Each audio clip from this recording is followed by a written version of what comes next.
Vou compartilhar de novo a tela com vocês aqui, ó. Então, ó, tava falando aqui com a galera que já tinha chegado que se a gente tivesse que resumir as ideias de corpo presentes em cada período, seria mais ou menos assim. O corpo belo, na antiguidade grega, né? O povo que gosta do bodybuilder aí, de onde é que isso surge? Isso surge lá na Grécia Antiga. Tem muita gente que vai dizer que surge ali na década de 70 com o Arnold Schwarzenegger, mas não era não, surgiu, né, na antiguidade grega. Né? A versão contemporânea disso, é claro que é uma influência muito grande do Arnold. Depois, no romano, na antiguidade romana, a gente tem o corpo guerreiro, né, do legionário romano. Depois, na Idade Média, nós temos o corpo pecador. E agora, na Idade Moderna, a gente tem o corpo produtivo. Né? Só que para esse corpo ser produtivo, tem determinadas coisas que esse corpo tem que cumprir. Aí, olha aqui a influência do Descartes aqui, ó. O corpo, então, era percebido como uma máquina de acúmulo de capital. Então, aquele corpo que tinha uma técnica que possibilitava um maior rendimento no trabalho, logo era um corpo que interessava mais. Então, o que se começou a pensar? Que, de repente, poderia se ensinar esse corpo a desenvolver gestos e técnicas que fossem interessantes para o trabalho nas fábricas, que pudesse se ensinar para esse sujeito ideias que fossem importantes para o trabalho na sociedade capitalista. Então, algumas práticas corporais começam a surgir no sentido de ajudar esse sujeito a se disciplinar corporalmente. Olha aqui que interessante, ó. Desse modo, os movimentos corporais passaram a ser regidos por uma nova forma de poder. Então, aquele sujeito que tinha o domínio dos movimentos corporais a ponto de fazer ele render mais, né, na fábrica, por exemplo, ele era um sujeito que acumulava um capital. Né? Aí, que poder era esse ali? O poder disciplinar.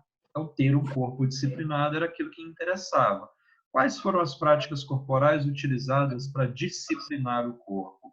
Primeiro, a ginástica, com os movimentos ginásticos europeus, e elas tiveram 4 escolas principais: a escola alemã, a escola sueca, a escola francesa e a escola inglesa.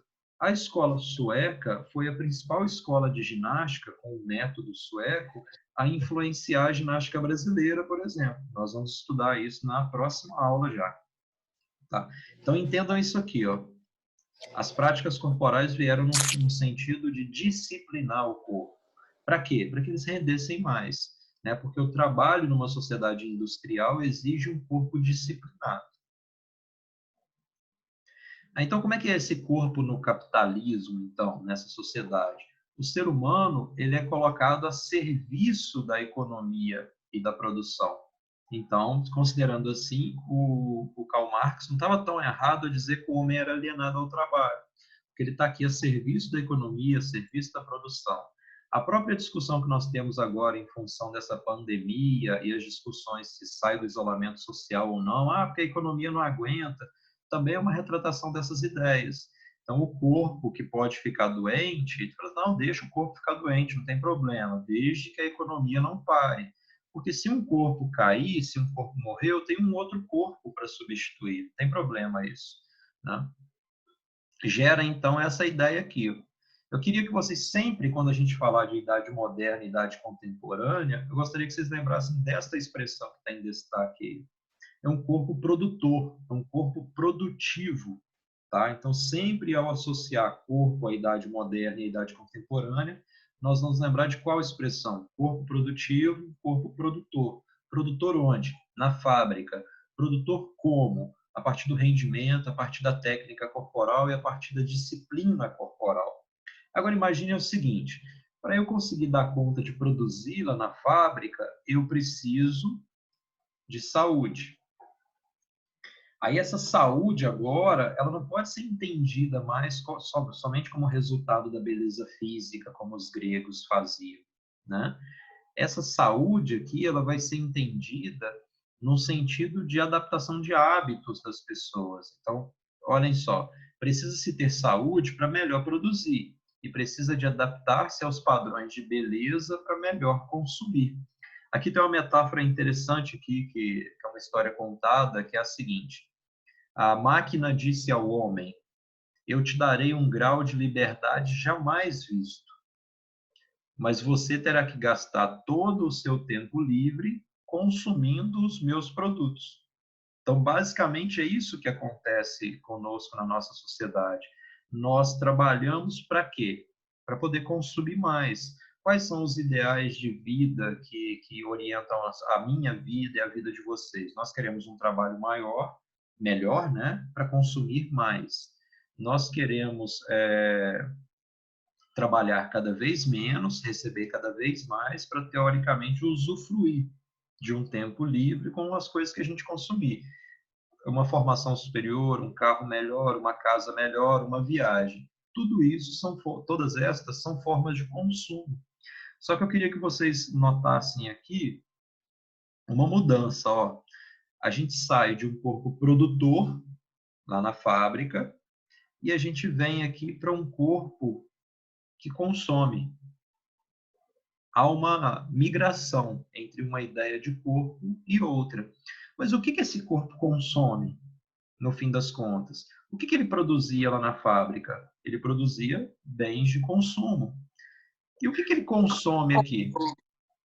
Pode falar. O que esse corpo consome nessa sociedade contemporânea? Ele consome roupa, ele consome hábitos, ele consome produtos, né? Na nossa sociedade, isso é mais demarcado ainda do que lá no século XVIII e século XIX. Aqui, esse corpo vai consumir, por exemplo, um determinado padrão de beleza, né? E esse padrão de beleza, ele tem um lugar, ele surge de algum lugar. Na aula de semana que vem, por exemplo, nós vamos discutir a mudança nos padrões de beleza comparando algumas personalidades, desde a Mona Lisa, passando pela Grace Kelly, passando pela Angelina Jolie e pela Barbie, a bonequinha Barbie, por exemplo. Todos são padrões de beleza em relação ao corpo feminino, né? Então, continuando, né? Esse corpo, então, no capitalismo, ele sai de um corpo produtor, de um corpo produtivo, para chegar na ideia de um corpo que consome principalmente um padrão de beleza. Aí aqui eu queria destacar para vocês também uma outra mudança para explicar essa sociedade que a gente vive. O Karl Marx dizia, então, que nós éramos alienados ao trabalho, nós vendíamos a nossa força de trabalho. Só que há uma mudança agora que o Marx, né, não deu conta de explicar porque ele morreu faz muito tempo, né? Mas essa migração agora, na verdade, nós não somos mais alienados ao trabalho, nós somos alienados ao consumo. Nós trabalhamos para consumir. Então, tudo na nossa vida é demarcado pelo consumo. Nós somos principalmente uma sociedade do consumo, tá? E isso está bem explicado não pelo Karl Marx, mas pela Escola de Sociologia de Frankfurt, né, a chamada Escola de Frankfurt na Alemanha, né, que vai dizer isso alguns anos depois da morte do Marx, principalmente no período de pós-Segunda Guerra Mundial. As novas possibilidades tecnológicas, então, elas propiciaram à elite burguesa um crescimento de técnicas e práticas sobre o corpo. Então, vem aí uma forma de ginástica que vai agir sobre o corpo, vem aí uma forma de esporte que vai agir sobre o corpo. Aí, esse aumento das práticas corporais em relação ao período anterior, a evolução do conhecimento científico, a evolução da medicina, acabam levando também a um aumento da expectativa de vida. Então, o ser humano passa a viver mais tempo, né? A partir disso, também os novos meios de transporte e comunicação vão se expandir, né? E as formas de interação e realização de atividades corporais também vão aumentar. De fato, o fácil acesso à informação, né? Porque aí o jornal impresso apareceu, trouxe infinitas possibilidades ao conhecimento. Então, imagina aquele livro que o sujeito tinha que escrever manualmente, agora ele é um livro que ele pode ser impresso, né, pela tipografia. E aí eu posso imprimir dezenas, milhares desses livros. E aí o sujeito pode ter acesso a esses livros e, por aí, acesso ao conhecimento. E para ter acesso ao conhecimento, então, se pensa também numa instituição escolar. Bom, para fechar aqui essa ideia. A partir, então, desse avanço da elite burguesa enquanto uma sociedade que contribuiu para o desenvolvimento econômico e desenvolvimento tecnológico, as práticas corporais acompanharam esse crescimento. E, ao acompanhar esse crescimento, não foram quaisquer práticas corporais, foram práticas corporais que pudessem levar um maior domínio, uma maior disciplina do corpo. As duas principais formas foram a ginástica e o esporte. Essa maior atenção ao corpo, o avanço do conhecimento científico também levam ao aumento da expectativa de vida, né? E as formas como as pessoas interagem também mudaram, principalmente pelo maior acesso à informação, principalmente informação impressa, né? Dessa forma, então, o fácil acesso à informação traz, então, maior acesso, a maiores possibilidades de acesso ao conhecimento, né? Tendo mais acesso ao conhecimento, tem-se a ideia de uma maior liberdade do homem em relação aos períodos anteriores da história. Então, nesse período de Idade Moderna e Idade Contemporânea, nós vemos, então, um aumento das práticas corporais em relação à Idade Média, mas um aumento das práticas corporais que tivessem relação com esse domínio técnico do corpo, que pudessem gerar, então, essa maior produtividade do sujeito nessa sociedade industrial. Isso vai ter influência depois no Brasil. A gente está falando aqui do século, final do século XVIII, início do século XIX. São essas ideias que vão influenciar as políticas republicanas no Brasil, no final do século XIX, com o Rui Barbosa. E o Rui Barbosa era um cara que tinha uma ideia de que era preciso colocar educação física para todo mundo nessa sociedade. Então, a gente deve, principalmente, essa chegada da educação física ao Rui Barbosa. Mas vamos deixar isso para a próxima aula, enquanto conteúdo novo. Agora, eu queria ver se vocês têm alguma dúvida, algum ponto que a gente poderia discutir. Se vocês conseguiram compreender, se quer que eu repita alguma parte específica, o que vocês estão pensando de tudo isso que eu falei aí? Ô, professor, pode-se afirmar que, tipo assim, hoje, então, os padrões de beleza para consumir melhor, você falou, consumir muita roupa, muita maquiagem, muitas coisas. Então, tá, tipo, voltando à época que os gregos, então, admiravam o corpo, tinha que a preocupação de beleza, então, com o corpo, certo? Vamos entender assim, Augusto, a imagem corporal ela está de novo no centro das atenções. Aí isso é igual aos gregos antigos, porque aí o ideal de Isso. beleza daquela época e dessa época mudaram muito. Não, no E- caso, é as preocupações com o corpo, né, que eu tô Isso, falando. então o Igual você corpo falou. está no centro das atenções de novo. Então, seja na rede social, seja na rua, então a admiração sobre um corpo treinado, sobre um corpo belo, elas estão novamente no centro das atenções.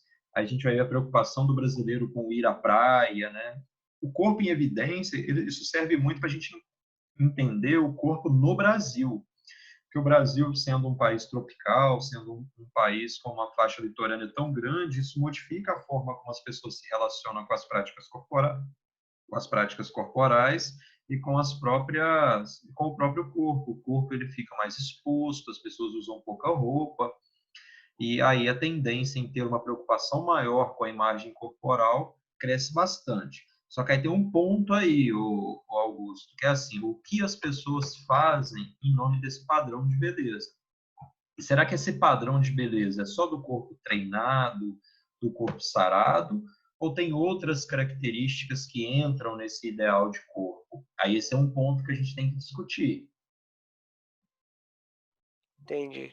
Exemplo, no que diz respeito ao padrão de corpo masculino, a gente vai entender assim, qual que é o padrão de beleza do corpo feminino, do corpo masculino. O abdômen sarado, né, o peitoral definido, costas em V, né, essa costa que se abre em direção aos ombros, né, e se possível, né, o bíceps não precisa ser tão grande não, tá, Herbert? Você já está passando do padrão de beleza aceito aí já. Você está aí num ciclo menorzinho, né? Tem um grupo de pessoas que vão considerar que quanto maior, quanto mais definido, quanto mais volumoso, melhor.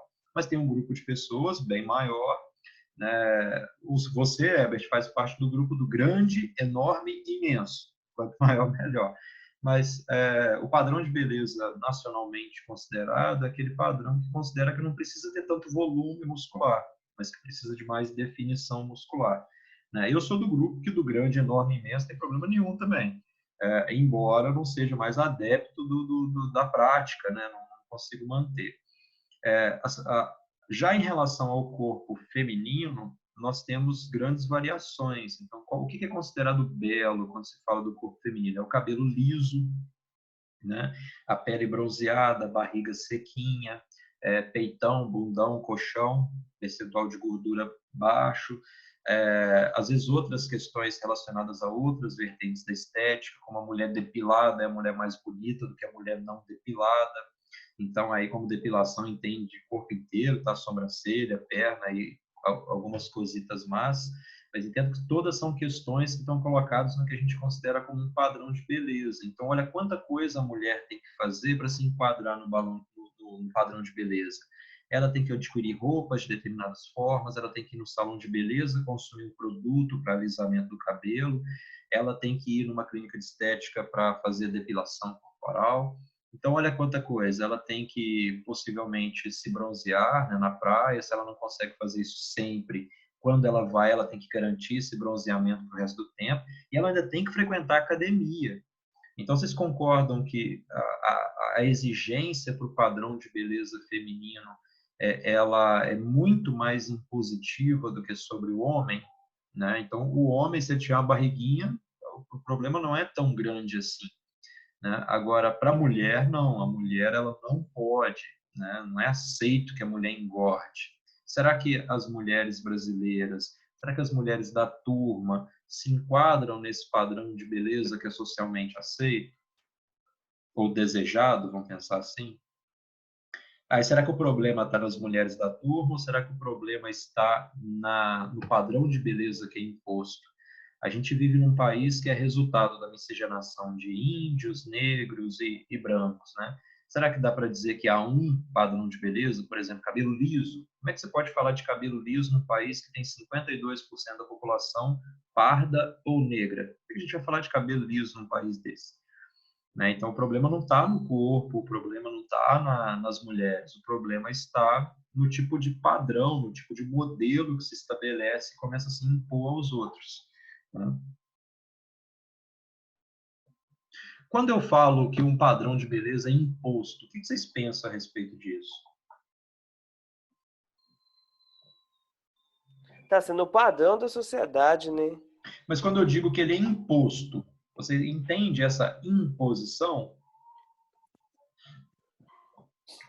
Padrão do momento. Mas eu estava imaginando que vocês pudessem entender de outro jeito. Pensa só. Quando eu falo que o corpo sarado ele é um padrão imposto, aí você fala, não, ele não é imposto, não. Eu posso decidir se eu vou na academia ou não. Mas, ao mesmo tempo, frequentemente, o sujeito que não se enquadra nesse padrão, ele recebe críticas. Ou então, esse sujeito que é mais gordinho, por exemplo, quando ele vai comprar uma roupa, ele não acha a roupa para comprar para ele, porque ele é mais gordinho. Né? Então, é mais difícil comprar roupa. Então, a imposição ela vai acontecendo de maneiras muito sutis. Ninguém vai dizer, algumas pessoas até dizem, então os amigos, filhos da mãe da gente, que vão dizer pra gente, sim, você tá gordinha, hein, cara, tá precisando ir pra academia, tá precisando fazer alguma coisa. Mas é mais difícil alguém chegar pra mulher e falar assim, alisa esse cabelo seu, esse cabelo tá feio. Mas, ao mesmo tempo, quando você olha na televisão, todas as mulheres que são vistas lá têm cabelo liso, ou então, quando a mulher tem o cabelo cacheado, ela tem que ter um cabelo muito bonito para usar ele cacheado. Aí, quando você vê as dançarinas do Faustão lá, por exemplo, tudo saradona, né? Então, a maneira como esse corpo vai se impondo é essa, né? Ela é bem sutil. É como se a única coisa que existisse fosse o corpo sarado. Né? Então, será que ele contempla, por exemplo, todas as mudanças que acontecem no corpo feminino, principalmente no período de gravidez, por exemplo? Então, a imposição ela não vai se dar de uma forma direta, de falar assim, todas as mulheres têm que ser desse jeito aqui, mas ela vai se dando a partir de uma série de processos, às vezes sutis, às vezes não, que dizem que um determinado tipo de corpo é mais aceito do que outro, né? Mulheres da turma querem se pronunciar? A Paula queria falar aqui, ó, só que ela tá com vergonha, professor. Manda ver, Paulo.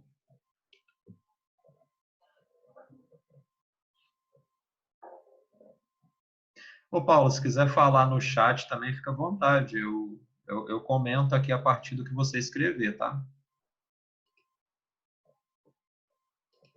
Ok. Vamos pensar algumas situações também. A Paula é uma mulher negra, né? Então, tu fala assim, como é que o padrão de beleza se impõe? Às vezes ele se impõe de outras maneiras.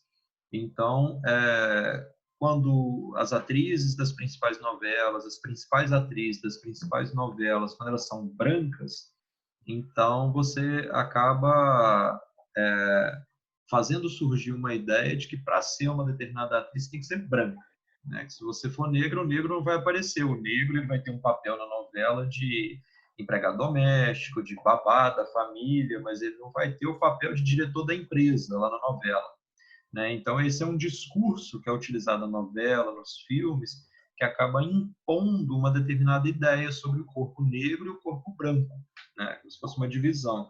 Onde é que o corpo negro está presente no Brasil? Ele está presente lá na direção da grande empresa, ele está presente nos grandes cargos políticos, né? Vamos fazer assim, mais da metade da população brasileira é parda ou negra. Aí vamos fazer uma comparação rápida. Na sala de vocês, 50% da sala é pardo ou negro? Será? Não, acho que a galera é mais branquinha. É Eu sou pardo pardo. ou negro? Eu, por exemplo, sou pardo, tá? Não sou Eu branco. sou pardo também. É um pardo Não, quase na minha opinião, a transparente, né, maioria é Ítalo? branco.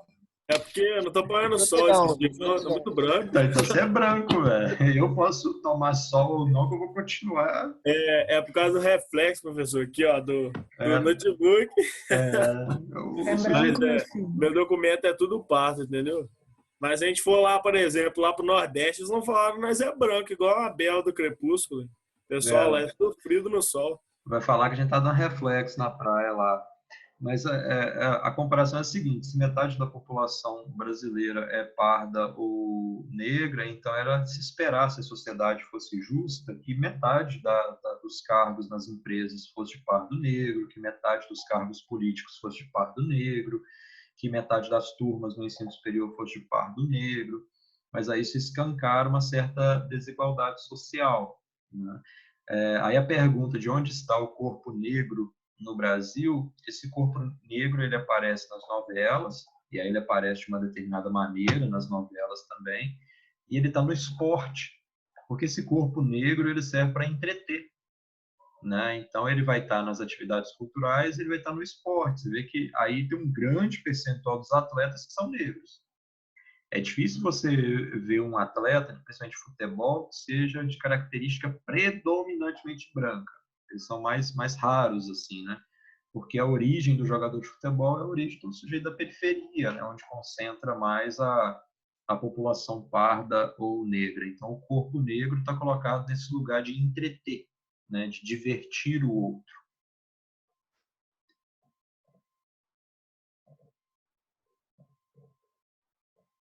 Algo mais? Algum ponto a se considerar? Eu não tenho mais perguntas, não. Vamos resumir a aula de hoje, então, pessoal. A idade moderna e a idade contemporânea, elas trazem uma nova ideia de corpo. Não é mais o corpo belo da antiguidade grega, não é mais o corpo guerreiro dos romanos, não é mais o corpo pecador da Idade Média. Agora é um corpo produtivo, né? Traz uma ideia de corpo produtor, né? Essa ideia de corpo produtor da Idade Moderna, ela faz levantar, então, algumas questões relativas à saúde, né, e o papel das práticas corporais no desenvolvimento dessa saúde, para depois, então, esse corpo e esse padrão de saúde se estabelecer como um padrão de beleza a ser consumido, né? Aí a gente vai ter uma nova migração do corpo produtor para o corpo produto de consumo. Só que isso do corpo produto de consumo vai ficar mais claro nos dias atuais, tá?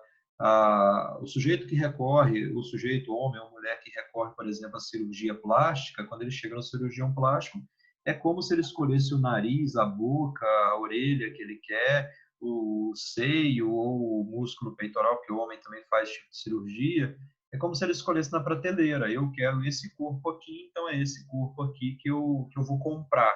Então, olha, o corpo que era produtor, né, de produtos de consumo, agora ele próprio se transforma num produto de consumo. E as práticas corporais entram nisso onde, né? Elas entram no primeiro momento aqui do corpo produtor como uma forma de disciplinar esse corpo, de garantir os seus níveis de saúde para que ele mantenha o rendimento lá na fábrica. E depois esse corpo, essas práticas corporais, aparecem também como forma de garantir esse padrão de beleza e garantir esse modelo de corpo a ser consumido por essa sociedade. Então, na nossa próxima aula, nós vamos comparar esses padrões de beleza, né, desses diversos períodos, com algumas imagens, algumas obras de arte, e discutir esses padrões de beleza, tá? Essas novas formas de tecnologia, de informação, então acabam possibilitando uma convivência diferente entre as pessoas nesse mundo, a ponto de se terem muita informação sobre saúde, sobre beleza e sobre técnicas corporais, né, sobre práticas corporais, fazendo com que o mundo experimentasse um novo processo de globalização, a ponto de que práticas corporais surgidas em outras regiões do mundo possam rapidamente ser transportada aos quatro cantos, né, do planeta. Então, o essencial de nós pensarmos da aula de hoje é essa característica de corpo produtor na Idade Moderna e desse corpo produto de consumo da Idade Contemporânea. Por favor, se vocês lembrarem disso, já é um grande avanço, pois a partir disso a gente pode conversar sobre uma série de outras questões relativas ao corpo e sobre as práticas corporais. Ok, galera?